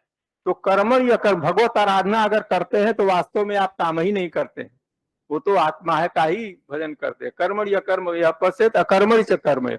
और आत्मा में भी अगर भगवत आराधना के साथ चलते हैं तो वह भी जो है एक प्रकार का कर्म नहीं है। और विकर्म का अर्थ है कि जो शास्त्र में कहा गया है काम कर्म नैमित्तिक कर्म इत्यादि जितने भी कर्म हैं वह जो है विकर्म के श्रेणी में आते हैं। तो ये जो है उन्होंने व्याख्या की है। तो यहाँ ध्यान देने की बात है। अब देखिए तिलक उसका क्या अर्थ करते हैं। अब कर्म में कर्मण अकर्म यह पश्चित, तो अकर्म का मतलब ये नहीं है कि अकर्म मतलब कर्म मत करो। अकर्म का मतलब पूरा अभाव नहीं है, क्योंकि नहीं प्रत्यय जो लगता है उसको जो है लिमिटेशन में भी लग जाता है, सीमित करने के अर्थ में भी वो लग जाता है। तो केवल कर्मण या कर्म यह पश्चित का अर्थ है कि आप जो है फलाकांक्षा का त्याग करिए, तो वह अकर्म हो। कर्मण या अकर्मण च कर्म है, लेकिन चुपचाप बैठेंगे और आपकी माता के साथ कोई दुर्व्यवहार कर रहा है तो वह अकर्मण च कर्म, वह अकर्म भी आपका कर्म हो गया। तो स्वबुद्धिमान मनुष्य सी, तो कर्म में अकर्म, कर्म में फलाक्षा छोड़कर अनासक्त भाव से अगर आप कर्म करते हैं तो वह जो है कर्म जो है वह बंधक नहीं बनेगा। कर्म के बंधन को मारना है, सांप के विष को मारना है, सांप को नहीं मारना है, सांप को वैसे ही छोड़ देना है। तो उसी प्रकार से अब सबसे महत्वपूर्ण जो है विनोबा जी क्या कहते हैं, वो भी तो एक ही है। विनोबा जी कहते हैं कि कर्म का मतलब है स्वधर्म, अपना धर्म। कर्म का मतलब है स्वधर्म, अपना धर्म करना। तो जब हम अपना धर्म करते हैं जितने, तो ये दो प्रकार से हो सकता है। एक तो हम बाह्य रूप से किसी की सेवा कर रहे हैं, किसी ने कह दिया कि भाई आप नौकरी कर रहे हैं तो इसलिए आपको सेवा करना है, तो सेवा कर रहे हैं। तो कर्मणो है बोधव्यम, बोधव्यम च विकर्मण, विकर्म को भी जानना चाहिए। विकर्म क्या है कि जब आप मन लगाकर भोज करते, आपका मन नहीं है, मन दूसरी जगह है, लेकिन चूंकि आपकी ड्यूटी है इसलिए पढ़ाने की ड्यूटी है तो पढ़ा रहे हैं, लेकिन पढ़ाने के लिए ठीक से ध्यान नहीं दे रहे हैं। तो विकर्म का अर्थ है कि आप अपने मन को उसमें लगाएं। जब मन को लगाते हैं तो वह जो है कर्म जो है वास्तव में आंतरिक और बाह्य, जिसको जैनी लोग जो है भाव योग कहते हैं, भाव के माध्यम से जो है उसको पकड़ना। अंदर से भाव न हो, किसी को नमस्कार कर रहे हैं, जैन जिनकी मूर्ति को नमस्कार रहे हैं, भाव नमस्कार का है ही नहीं है, तो वह जो है ना, तो भाव कर्म जो वो नहीं होता है। तो भाव कर्म जो है, विकर्म जो है एक प्रकार से भाव है, मन का भाव है, जब तक वो मन में रहेगा। अकर्म क्या है? अकर्म उसको कहते हैं कि जब काम करते करते आपको उसका बोझ न मालूंगा, आप सेवा कर रहे हैं लेकिन अरे क्या करें, बड़ा थक गए हैं, ये जो सेवा का काम करना पड़ा, तो अकर्म हो जाता है। कर्म जब विकर्म से जुटता है तो वह जो है अकर्म हो जाता है। तो ये जो है कर्म जो विकर्म से जुटे अकर्म हो जाए तो ये। अब ध्यान देने की बात क्या है कि पुराने लोगों ने जब इसकी व्याख्या की, हमको जो ध्यान में आया, तो आत्मा को केंद्र में रखा, चाहे वो रामानुजाचार्य हो चाहे वो शंकराचार्य हो। लेकिन जब तिलक ने इन्हीं कर्म और अकर्म की व्याख्या कर रहे हैं तो आप देख रहे हैं इसमें आत्मा कहीं दिखाई नहीं दे रही है। कर्म को देखिए कैसे लिया, अकर्म को कैसे लिया, विकर्म को कैसे विनोबा जी ने लिया। उसी प्रकार केवल फल जो है उसको हटा दीजिए तो ये लिया। शंकराचार्य ने क्या चाहा, जो हमारे पुराने लोग थे, तो इसका मतलब ये हुआ कि इस कर्म और अकर्म और विकर्म को व्यापक रूप एक दिया जा सकता है, बिना तत्वमीमांसा के, बिना तत्वमीमांसा के भी एक इसको व्यापक रूप दिया जा सकता है कि हम सेवा कर रहे हैं तो कर्म अकर्म और विकर्म के माध्यम से चलें, तो वह जो है वास्तविक सेवा है। उसमें आत्मा ज्ञान की और जगह है, लेकिन कर्म अकर्म विकर्म। अब देखिए श्री अरविंद क्या करते। श्री अरविंद ने कहा कि 3 स्तर के कर्म होते हैं, 3 स्तर है कर्म के। पहला स्तर ये है कि हम कर्ता भाव से जो कर्म करते हैं, ये लोअर स्तर है। हम कर्म करते हैं, कर्मण्येवाधिकारस्ते, हमें कर्तापन का भाव रहता है, मैं उसका करता हूं। एक जो है पहला स्तर जो है ये जो है लोकेन निष्ठा कर्म योगेन योगिनाम, है ना, ज्ञान योगेन सांख्यानाम, कर्म योगेन योगिनाम। तो कर्म योग में क्या करता है कि कर्तापन का अभिमान रहता है कि मैं कर्म कर रहा हूं लेकिन फलासा त्याग करके। तो ये पहला स्तर है जहां हम कर्म करते हैं लेकिन जो है कर्तापन का अहंकार। इससे एक आगे वाली स्टेज है। आगे वाली स्टेज क्या है कि निवृत्त मार्गी क्या कहता है, निवृत्तता क्यों हमको आती है कि जब हम समझ जाते हैं प्रकृति क्रियमाणी गुणाई कर्माणी सर्वस, प्रकृति ही जो है सारा काम करती है, हम तो कुछ करते ही नहीं। तब हम वैराग्य लेते, हमारे रहने का क्या मतलब है? जब सारा काम प्रकृति को कहना है तो निवृत्त मार्ग से चलें। तो ये दूसरा रास्ता है जो निवृत्त मार्ग का जो है कि वो प्रकृति क्रियमाणानी गुणई कर्माणी सर्वस्व, तो निवृत्त मार्ग ये सोचता है कि संन्यास मार्ग से आत्मा का ज्ञान हो गया, परम तत्व का ज्ञान हो गया, ब्रह्म का ज्ञान हो गया और प्रकृति सब काम करती है और हमको जो है नहीं करना है। इसके ऊपर जो है वो कहते हैं एक तीसरा मार्ग है, पुरुषोत्तम मार्ग है ना। दो प्रकार की प्रकृति है, एक परा प्रकृति है और एक अपरा प्रकृति। अपरा प्रकृति तो अहंकार इत्यादि है, अहंकार, भूमि, अनलो, वायु। और परा प्रकृति है जिसके द्वारा भगवान ने जीव को धारण किया है, जीव को धारण किया है, वह जो है 7वें अध्याय में अहंकारम। हाँ, तो ये जो जीव को धारण भगवान करते हैं यह उनकी परा प्रकृति है। तो परा प्रकृति के माध्यम से भगवान जो है हमारे कर्मों का स्रोत बनते हैं और जो हमको आदेश देते हैं वही काम हमको करना है। क्योंकि जो 18वें अध्याय में आया है, ब्रह्मभूत प्रसन्नात्मा न सोचति न कांक्षति सम सर्वेषु भूतेषु मद भक्ति लभते परा। तो ब्रह्म ज्ञान तो हो गया, उसके बाद भक्ति पाने का क्या अर्थ है? श्री अरविंद कहते हैं कि उसको वो सेंटर में रखते हैं, उनके दर्शन का वही वो कहते हैं कि यह जो है सांख्य पुराना जो मार्ग था वो कर्म योग का मार्ग था और सांख्य योग का मार्ग था, लेकिन उसके बाद एक तीसरा मार्ग है, वह जो है पुरुषोत्तम मार्ग है और वह जो है ब्रह्म ज्ञान के बाद वो आता है ना। भक्त्या माम अभिजानति यावन यस्यामि तत्वतः ततो माम तत्वतः ज्ञात्वा विशते तद अनंतरम, है ना, विशते तद अनंतरम। तो वह हमको जो है भक्ति से जानकर हमारे अंदर प्रवेश कर जाता है। तो इसके माध्यम से उसके बाद जब समः सर्वेषु भूतेषु ये हो गया, उसके बाद भगवान जो है उसको प्रेरित करते हैं कि तुमको क्या, तो उसको मुक्तस्य कर्म करते हैं कि भगवान का जैसा ये न संन्यास लेना है और न जो है कर्मयोग में जाना है, जैसा भगवान का आदेश हमको हुआ वैसा हम करते हैं। और ये वो अपने अनुभव जो लिखे हैं, कर्मयोगिन पत्रिका जो साप्ताहिक जो निकलती थी उसमें उन्होंने अनुभव लिखा है। उन्होंने तो अलीपुर जेल में भगवान कृष्ण स्वयं आया और उनके हाथ में गीता दे करके, उनका यही कहना है कि उनके हाथ में गीता दे करके कहा कि अब तुमको दूसरा काम करना है, ये काम नहीं करना है। तो वह जो है अपने एक्सपीरियंस के आधार पर करते हैं कि वो तो लड़ाई झगड़ा वहां पर कर रहे थे और उस जेल में बंद हो गए, फिर पश्चाताप हुआ मैं कैसे जेल में आ गया, तो कहा कि मेरे द्वारा तुम लाए गए हो, भगवान कृष्ण ने कहा, और उनको वहां से हटाया। तो बिपिन चंद्र पाल और ये श्री अरविंदो घोष, इन दोनों को बक्सर जेल में उनको दर्शन हुआ। और ये जो है तो भगवान कृष्ण केवल गीता के माध्यम से नहीं चले, वो अपने भी चलते थे। और पंढरपुर को देखिए, महाराष्ट्र में पंढरपुर देखिए, तुकाराम है, पंढरपुर की मूर्ति भी चलती है कि नहीं, तमाम ज्ञान देती है। तो उसी ढंग से इन लोगों को ज्ञान हुआ और ये लोग अपना अपना कर्म छोड़ करके, तो जो ये कह रहे हैं उनकी संगति इनके जीवन के साथ है, क्योंकि ये तो क्रांतिकारी थे, क्रांति को छोड़ करके और जा करके वहां जो है, तो भगवान का आदेश था, कहा कि हम सनातन धर्म की रक्षा के लिए तुमको भेजे हैं और तुमको यही काम करना है, वो काम नहीं करना है, तो उसको हटाया। तो ये जो है पुरुषोत्तम मार्ग इसको कहते हैं, मुक्त से करो, भगवान के आश्रय होकर सरेंडर करके, सर्वधर्मान परित्यज्य मामेकम शरणम व्रज। तो सर्वधर्मान परित्यज्य करके, और ये जो है उसके बाद जो है वो ये जो है, तो ये तीसरी बात जो है इसमें कहते हैं कि जितने भी जो नवीन व्याख्या में है, चाहे वह श्री अरविंद की व्याख्या हो, श्री अरविंद की व्याख्या में हमको लगता है कि एक प्रकार से देखें तो जो किरकेगार्ड का है कि एस्थेटिक स्टेज, एथिकल स्टेज और जो है रिलीजियस स्टेज, जहां भगवान के द्वारा एथिकल स्टेज के ऊपर भी जो है रिलीजियस स्टेज आती है, और जहां भगवान के द्वारा ऑर्डर होता है आपको करना पड़ता है, भले ही वो नैतिकता के खिलाफ होता है।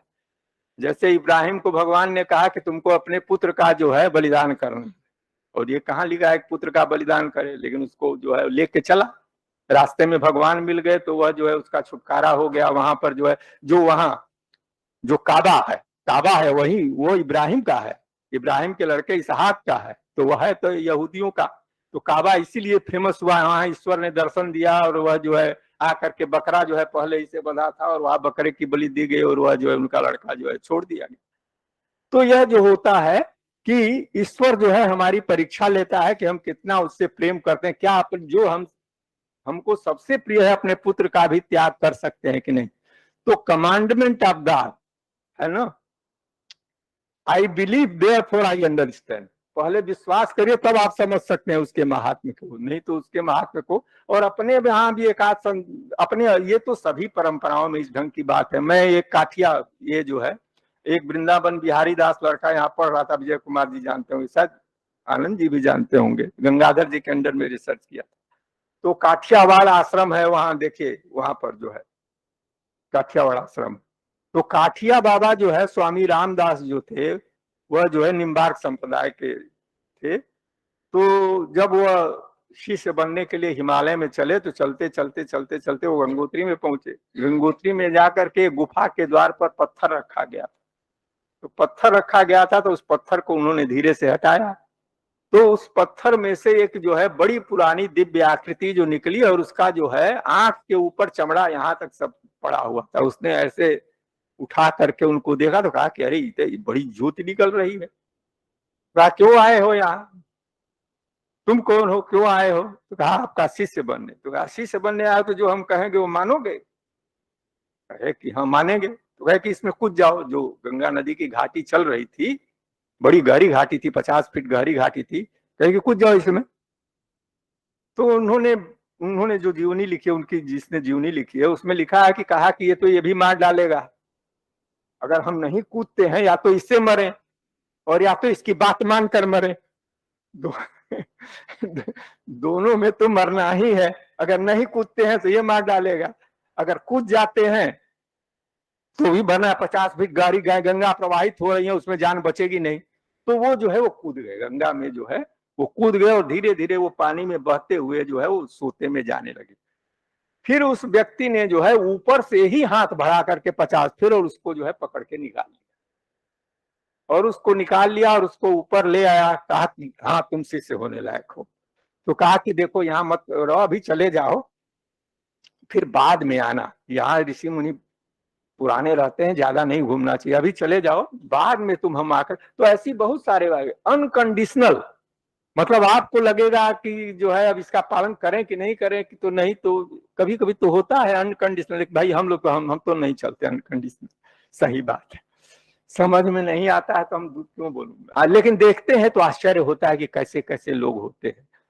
तो अनकंडीशनल नहीं समझ में आता है तो कर लेते हैं, नहीं समझ में आता है तो जो छोड़ देते हैं। लेकिन इस प्रकार की परीक्षाएं जो लोग हैं, तो इसको जो है किरगार्ड का जैसे है, तो उसी ढंग से रिलीजियस स्टेज की बात करते हैं। लेकिन कितने लोग इस पर आ सकते हैं वो कहना कठिन है। तो इस प्रकार से वर्ण व्यवस्था जो है, वर्ण व्यवस्था की तरफ जो है इशारा जो है तिलक ने कहा है, तिलक ने भी कहा है, श्री अरविंद ने भी कहा कि ये भगवत गीता का आंतरिक भाग नहीं है। दोनों ने कहा, तिलक ने भी कहा कि भगवान की वर्णाश्रम धर्म जो है वो भगवत गीता का आंतरिक भाग नहीं है। उस समय की व्यवस्था थी, वो चल रही थी, इसलिए जो है महाभारत में दोनों प्रकार के श्लोक पाए जाते हैं। जिसमें नैतिक नियम नहीं है वह जो है शूद्र है, ये भी कथन पाए जाते हैं, हम तो लिखे हैं उसको।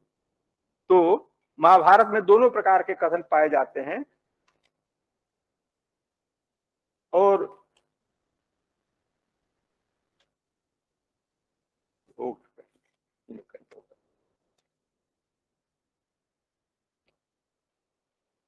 तो जो नैतिक है, शांत दांत और सबसे नैतिक है, वही जो है ब्राह्मण है, अन्यथा जो है शूद्र है।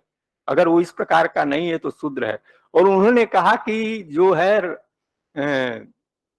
राम शास्त्री ने जो पेशवा माधव राव को उपदेश दिया, वो ब्राह्मण थे। तो कहा तुम छत्री का काम कर रहे हो तो पूजा पाठ जो है छोड़ो, पूजा पाठ छोड़ करके और ज्यादा ध्यान जो है व्यवस्था में लगाओ, क्योंकि जो है वर्णाश्रम धर्म के उसको, तो उनको उपदेश दिया।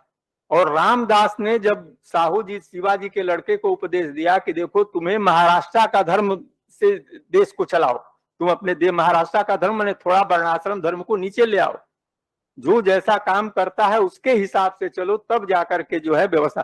तो कहे महाराष्ट्र में ये तो समय की जो चलता है, जब तक वो उसमें खराबी नहीं आती है लोग उसको फॉलो करते रहते हैं।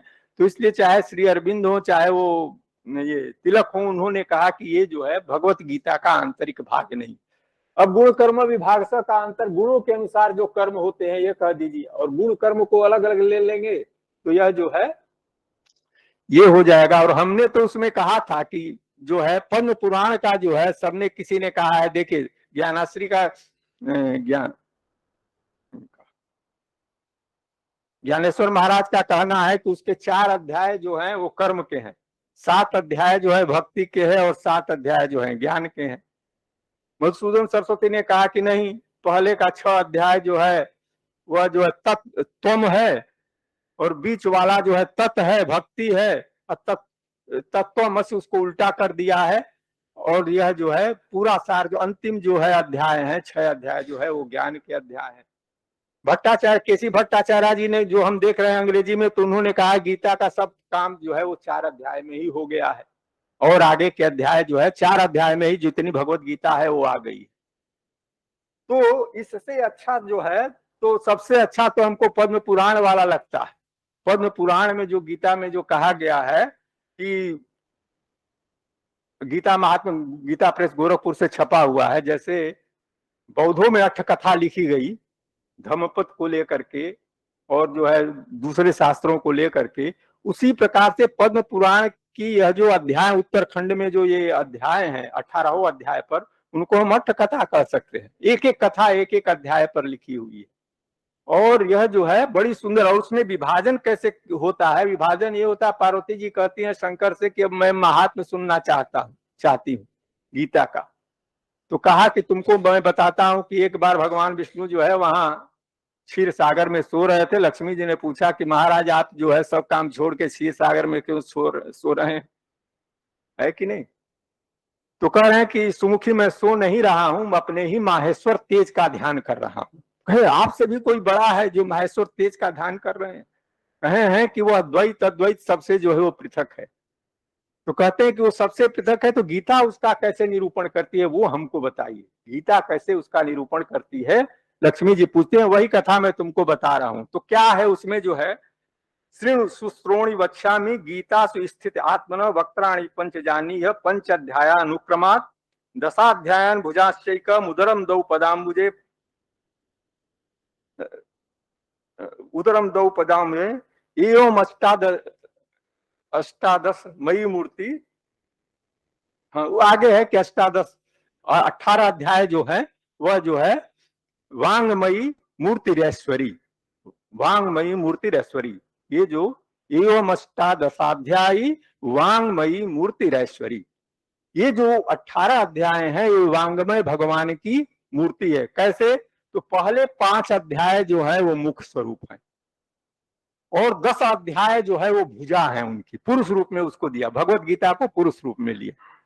तो 10 अध्याय जो है उसकी भुजा है, और जो है 1 अध्याय जो है उदर है, और 2 अध्याय जो है वो पैर है। तो अगर शुरू से चलते हैं तो 5 अध्याय मुख है। तो मैं तो उस बार भी आया था, जब उसमें आया तो मैंने इसका उल्लेख किया था कि 5 अध्याय आप अगर विचार करिए तो 5 अध्यायों के बाद गीता में कोई अर्जुन ने अपने से प्रश्न नहीं उठाया है। उसके बाद जितने प्रश्न उठाए हैं सब एक्सप्लेनेशन हैं कि ये बात हमको नहीं समझ में आ रही है, उसकी बताइए, वो बात नहीं समझ में आ रही। लेकिन भगवान में ही व्याघात दिखा करके व्याम श्रेणी, जैसे दूसरे तीसरे वाक्य व्याम श्रेणी वो वाक्य न बुद्धि मोह असीयु में, कि आप जो है मिली जुली बात करके मेरी बुद्धि को जो है भ्रमित कर रहे हैं। इमम निवसते योगम 4थे अध्याय में प्रोक्तवान हम कह दिया तो भ्रम में पड़ गए कि अरे ये तो अभी पैदा हुए हैं, वो कहाँ से पैदा हुए हैं। और उसमें जो 5वें अध्याय में सांख्य योग में एकम ब्रूहि सुनिश्चितम, सांख्य योग आप दोनों कह रहे हैं, एक बताइए हमको। तो जो इंडिपेंडेंट क्वेश्चंस आ रहे हैं वो 5 अध्यायों के बाद नहीं आए। 5 अध्यायों के बाद जितने भी प्रश्न आए हैं वो सब इंटरनल आए हैं। इंटरनल का मतलब ये बात हमको नहीं समझ में आ रही, आप इसको फिर से एक्सप्लेन करिए। तो इसलिए 5 ही अध्याय जो है, हमको तो सबसे जब देखे विभाजन तो हमको लगा कि ये भगवत गीता का पुरुषाकार जो विभाजन दिया है यही जो है। तो 5 अध्याय के बाद आप दूसरे ढंग से विचार करिए, मैंने तो कुछ सोचा, आप भी सोचिए कि उस पर क्या हो सकता है। और ये 8 कथा और सब पर एक एक कथा दी है। 10 अध्याय भुजा है, 10 अध्याय भुजा है, भुजा में एक का भी उपयोग कर सकते हैं और 10 का भी एक साथ उपयोग कर सकते हैं। तो अल्टरनेटिव है, उसमें जो है सबका उपयोग कर लीजिए, लेकिन पेट का उपयोग जरूर करना है। 16वां अध्याय जो है, 16वां अध्याय अगर पेट मानते हैं तो उसमें क्या है, तो जिसको वर्चू एथिक्स आप कहते हैं वो सब 16 26 या 25 गुण है। अगर एक ही साथ काउंट कर अभयम सत्व संशुद्धि ज्ञान योग को एक ही में काउंट करिएगा तो 25 होगा, नहीं तो वो 26 आ जाते हैं। दैवी संपदा, जो जिसको दैवी संपदा कहते हैं, दैवी संपदा की गणना जो है, जिसको वर्चू एथिक्स आप कहते हैं, उसकी गणना जो है 16वीं अध्याय में आई है। तो 16वां अध्याय ही जो है उदर है, और 17वां 18वां ये पैर है। अब आप कहिए मेरे विकास, 17वां 18वां जो है ये पैर है। 18वां में जो है चातुर्वर्ण व्यवस्था का वर्णन किया गया, और 17वां अध्याय इसलिए है कि एक में चातुर्वर्ण व्यवस्था कैसे होगी ये बताया गया है, और 17वें अध्याय में ये बताया गया है कि जहां चातुर्वर्ण व्यवस्था नहीं होगी तो वहां क्या करेंगे, है ना, वहां करेंगे। तो क्या ये शास्त्र विधि मुत्सृज जनते श्रद्धयान्विता, जो शास्त्र विधि को छोड़ करके हैं, तेषां निष्ठा तु का कृष्ण सत्यमाहो रजस्तम। और जो शास्त्र, एक तो शास्त्र वाला है, जैसे हिंदू धर्म में हम लोग चल रहे हैं, शास्त्र चल रहे हैं वर्णाश्रम, लेकिन जो शास्त्र विधि से नहीं चल रहे हैं उनके लिए भगवत गीता कुछ कहती है कि नहीं कहती। तो इसके लिए जो 17वां अध्याय जो है, 17वें अध्याय का यही प्रश्न, इसलिए दो पैर दिया है, हम तो यही कहते हैं। एक पैर जो है वर्णाश्रम धर्म वाला है, और दूसरा पैर जो है ये जो है जो वर्णाश्रम धर्म को, जैन है, बौद्ध है, या जो दूसरी जातियां हैं, और उस समय भी थी, उस दिन तो बागड़े जी थे, मैंने कहा था कि उस समय जो कर्ण और युधिष्ठिर की, कर्ण और अर्जुन की लड़ाई हो रही थी, उस समय वर्णाश्रम धर्म था, तो भगवान कृष्ण उसके विषय में नहीं सोचे होंगे। जितने जो है वर्ण संकर थे वो सब कर्ण की ओर थे। भगवत गीता का उस समय श्लोक कोट किया था, उसमें आया है वर्ण कि जितने वर्ण संकर थे सब कर्ण की तरफ थे, और जितनी जो उच्च जातियां थी वह जो है ब्राह्मण क्षत्रिय इत्यादि ये अर्जुन की तरफ से हाहाकार। उसी तरह देवताओं का भी वर्गीकरण है, कौन कौन देवता जो है अर्जुन की तरफ से सोच रहे थे कि ये जीते, और कौन कौन देवता जो है वो सोच रहे थे। तो ये 17वां था। तो भगवत गीता जो है दोनों व्यवस्था को, ये व्यवस्था चल रही है तो ये व्यवस्था, वो व्यवस्था चल रही है तो ये व्यवस्था चलेगी। और एक और बात जो है, कुरगारहपतम, ये पाणिनि का पाणिनि कालीन भारत जो है वासुदेव शरण अग्रवाल ने लिखा है, बड़ा फेमस ग्रंथ जो कुरगारहपतम। तो यह जो कहा जा रहा है कि सन्यास लेना चाहिए, कि कुरु के लोग जो है गृहस्थ जीवन में रह करके ही साक्षात्कार करते थे। कुरु जो क्षेत्र था उसके ये व्यवस्था थी। कुरु ये एक जातक आया है, बौद्धों के जातक में आया है। और वासुदेव शरण अग्रवाल कहते हैं कि वास्तव में जो अर्जुन वगैरह जो थे वो कुरुक्षेत्र के रहने वाले थे, वहां जो है गृहस्थ धर्म की ही प्रधानता थी। वो गृह में रहकर ही वो संन्यास नहीं लेते थे, तो वो गृह में रह करके ही काम करते थे। इसलिए कर्म एवं माँ फले सुखदाचन, एक यह भी अभिप्राय है कि तुम जो है फल का त्याग करके और कर्म करो। तो उसमें एक कहानी दी गई है, केवल कहानी तो बहुत बढ़िया, केवल उसका हम थोड़ा सा भाग कह करके, और आप जिसको पढ़ना हो वह जो है कुरु जातक जो है 276 या 272 है जातक कथा में, तो जिसको देखना होगा वो कुरु जातक देख सकता है। तो उसमें कहानी ये है कि कलिंग देश में अकाल पड़ गया है, कलिंग देश में अकाल पड़ गया है, और वहां पर जो है वहां का राजा चिंतित हो गया कि कैसे इस अकाल को दूर किया जाए, कैसे हुआ जाए। कहानी यहां से शुरू होती है कि भगवान बुद्ध के जेत वन में विहार कर रहे हैं, और वहां पर जो है दो अभी नए नए जो है भिक्षु हुए हैं, और उन्होंने क्या किया, ये कहता है कि मैं एक हंस वहां बैठा हुआ है उसकी आंख में मार दूंगा, उसकी आंख फूट जाएगी। दूसरा कहता है ऐसा मत करो, ऐसा है मैं नहीं करूंगा, तो उसने आंख फोड़ दिया। फिर वो जाके शिकायत करता है, भगवान बुद्ध दोनों को बुलाते हैं, तो कहे हैं कि ऐसा नहीं करना चाहिए, तुमको मन कर्म और वचन से क्या करना चाहिए उसके विषय में मैं बताता हूं। और उसमें वो कुरु जातक शुरू हो जाता है।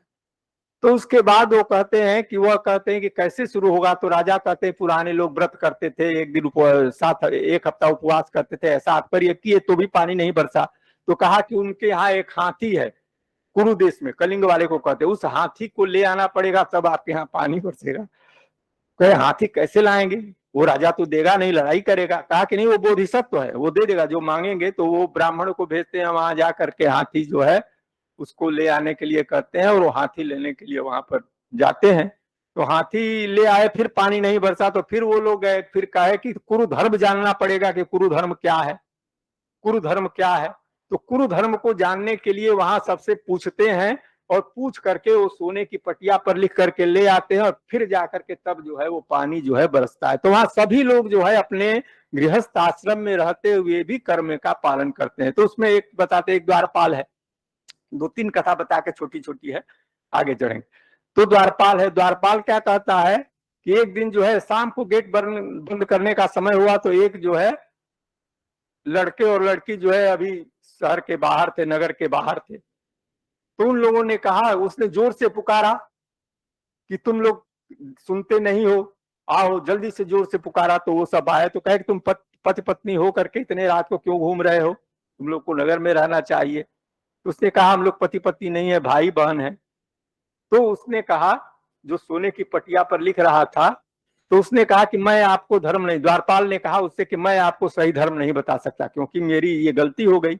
वो पति पत्नी नहीं थे और मैंने उनको पति पत्नी कह दिया, तो इससे मेरे धर्म में थोड़ा सा विकार आ गया, इसलिए मेरा धर्म सच्चा नहीं है। लेकिन कहा कि आपका धर्म, आपका तो कोई इंटेंशन नहीं था, आप बता दीजिए, मैं सोने की पटिया पर लिख लेता हूँ। तो उसने सोने की पटिया पर लिख लिया। फिर इसी प्रकार से एक जो है खेत मापने वाले के पास गए, खेत मापने वाले के पास गए तो वो खेत माप रहा था। तो जहां से राजा का खेत, वो खेत देना था, जहां उसका रस्सी गिरती थी, वो डंडा गाड़ना चाहता था, उसी में कोई जो है जीव बैठा हुआ था। तो अगर वो वहां गाड़ देता तो जीव की हत्या हो जाती, और इधर गाड़ देता तो राजा की जमीन ज्यादा चल जाती, और उधर गाड़ देता तो उसको जमीन का वो संशय में पड़ गया। तो उसने जो है जीव जहां था वहीं पर गाड़ दिया क्योंकि कर्म कर रहा था, और फिर वो जीव की हत्या हो गई। तो उसने कहा कि मैं भी आपको नहीं बता सकता क्योंकि मेरा धर्म भी सच्चा नहीं, आप दूसरे के पास जाइए। तो ऐसा करते करते घूमता, कहा कि नहीं फिर भी आप जो है सोने की पटिया पर दे दीजिए। तो ऐसे 10-20 सभी, कोई जो है वेश्या है, कोई ये है, सबसे वो लिख करके उस सोने की पटिया पर ले जाता है। जब ले जाता है तो कलिंग राज्य में पानी पड़ता है। तो गृहस्थ धर्म में, गृहस्थ हालत में रहते हुए भी कैसे नैतिक कर्मों को किया जाए, इसकी शिक्षा भगवान बुद्ध देते हैं। और उस समय वो बोधिसत्व जो थे भगवान बुद्ध खुद ही थे। तो इसलिए जो है गृहस्थ में कुरु जातकम। तो वह जो अर्जुन को कहा जा रहा है कि सन्यास नहीं लेना है, उसके एक कारण यह भी है कि कुरुक्षेत्र में जो पाणिनि ने कहा, कुरुक्षेत्र का यह नियम था, तो इसलिए भी एक ये बात हो सकती है। तब ये विषय बड़ा हो जाएगा, आगे मैं चलता हूं। अब 2 ही प्रकार की गीता की व्याख्याएं हैं। एक जो है हिंसक व्याख्या है, जिसमें कुछ मतलब हिंसक व्याख्या तो नहीं, तो वेलफेयर के लिए हम लोग जो है कहां तक जा सकते हैं, अगर वेलफेयर के लिए लड़ाई जरूरी हो तो लड़ाई जरूरी हो, तो ये मत है, ये सभी का मत है। लेकिन दूसरा मत ये भी है, महात्मा गांधी ने जो है उसकी अहिंसक व्याख्या भगवत गीता की है, अहिंसक, और उस पर कई पुस्तकें भी छप गई हैं, और उनके जो यंग इंडिया में प्रकाशित करते थे वायलेंस और गीता।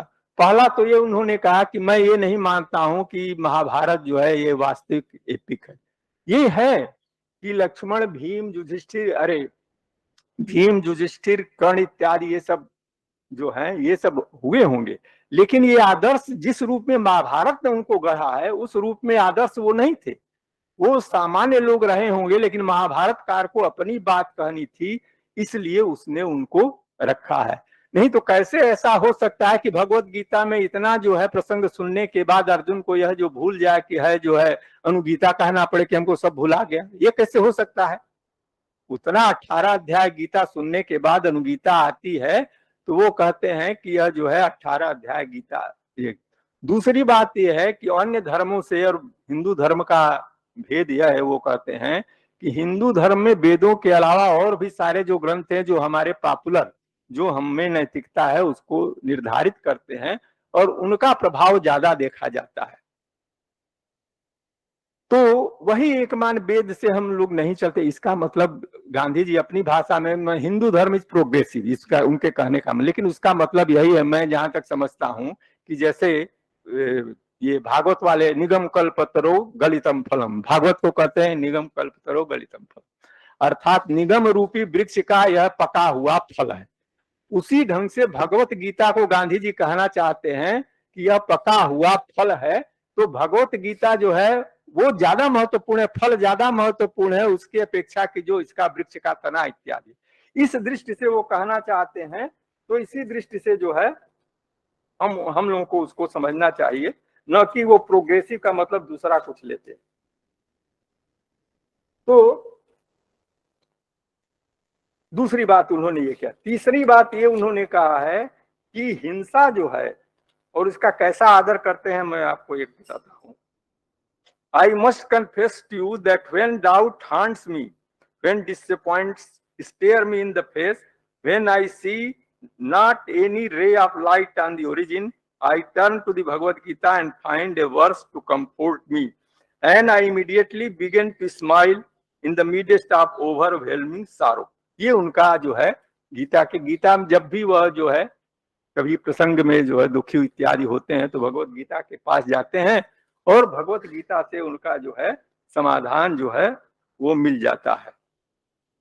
उसके बाद उन्होंने जो कहा है कि भगवत गीता में हिंसा जो की गई है, वो कहते हैं कि जो 19 श्लोक हैं स्थित प्रज्ञ के ऊपर, जो 19 श्लोक वही गीता के मुख्य श्लोक हैं, और जो कुछ भी उसके विरोध में है उसको हम ये कह सकते हैं कि वह असंगत है या उसके साथ कंसिस्टेंट बनाने का प्रयास करते हैं।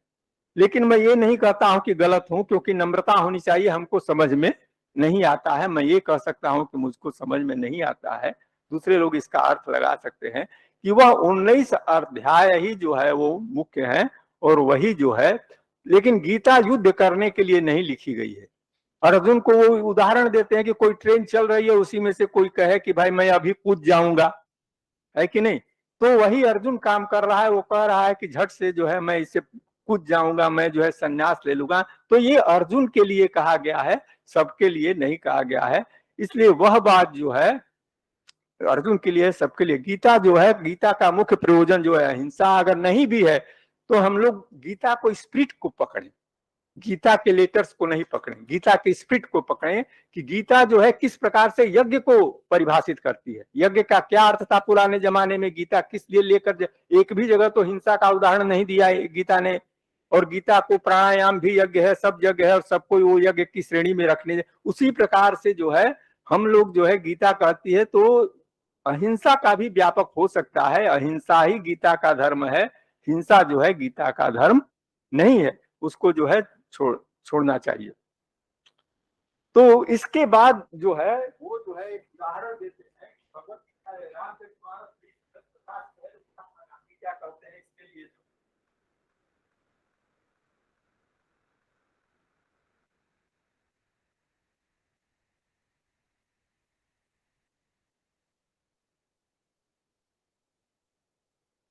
मैं जो है महात्मा गांधी क्या कहते हैं हिंसा पर, इसको जानना जरूरी है उनका मत, इसलिए कि आजकल बड़ा जो है वो मचा हुआ है।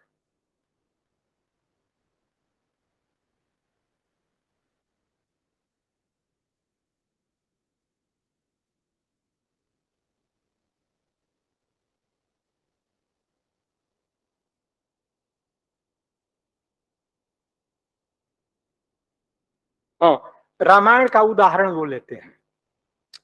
Another canon of interpretation is to scan not the letter but to examine the spirit. अब रामायण का उदाहरण देते हैं। Tulsidas Ramayan is notable book because it is informed with a spirit of purity, piety and pity. There is a verse in which brackets drums, Sudras, fools and women together as fit to be the beaten. A man who sits that verse to beat his wife is doomed to tradition. Ram did not only not beat his wife but never even sought to displease her.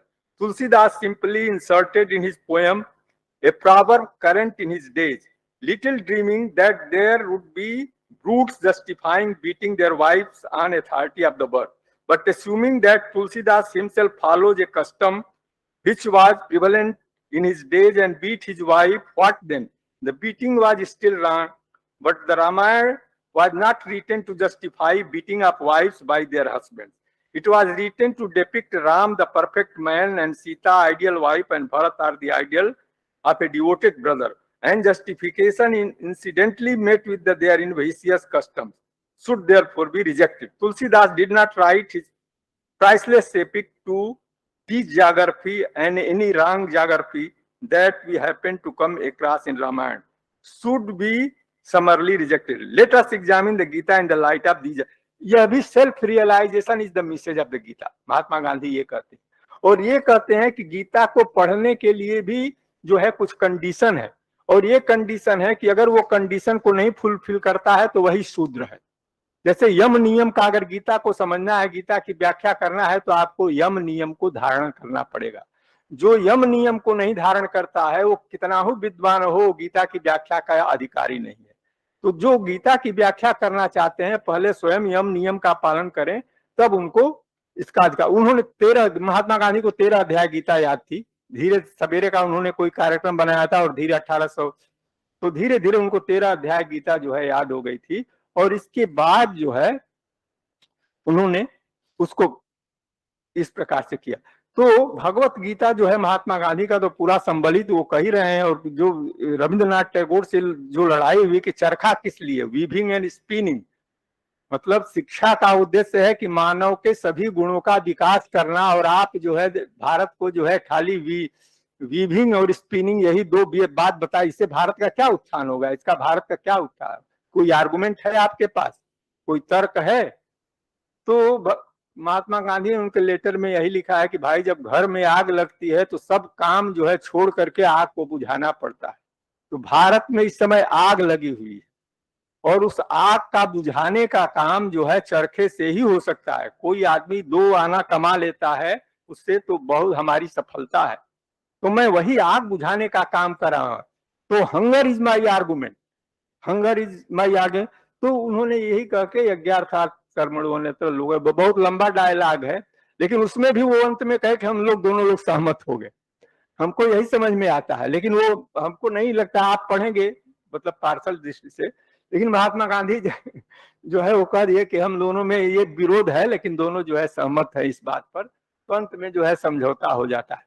तो 2 प्रकार की प्रभाव हम देखने में आते हैं। दो, एक प्रकार से काल है, एक काल जो है 1905 के पहले का, एक काल है 1905 के बाद। एक जो है सोशल रिफॉर्म पर बल देता है, दूसरा जो है पॉलिटिकल रिफॉर्म पर देता है। 2 प्रकार की गीता की व्याख्याएं हैं। एक जो है थोड़ी हिंसक व्याख्या है, सेवा परक, तो दोनों व्याख्याएं हैं। दूसरी जो है अहिंसा पर व्याख्या महात्मा गांधी की है। अब हम लोग भी प्रबुद्ध हैं, इन दोनों में से जो हमको अच्छा लगता है उसी के आधार पर हम लोग चलें, है कि नहीं? तो इन्हीं के साथ जो है भगवान कृष्ण को नमस्कार करते हुए आप सभी लोगों को मैं नमस्कार करता हूँ। धन्यवाद।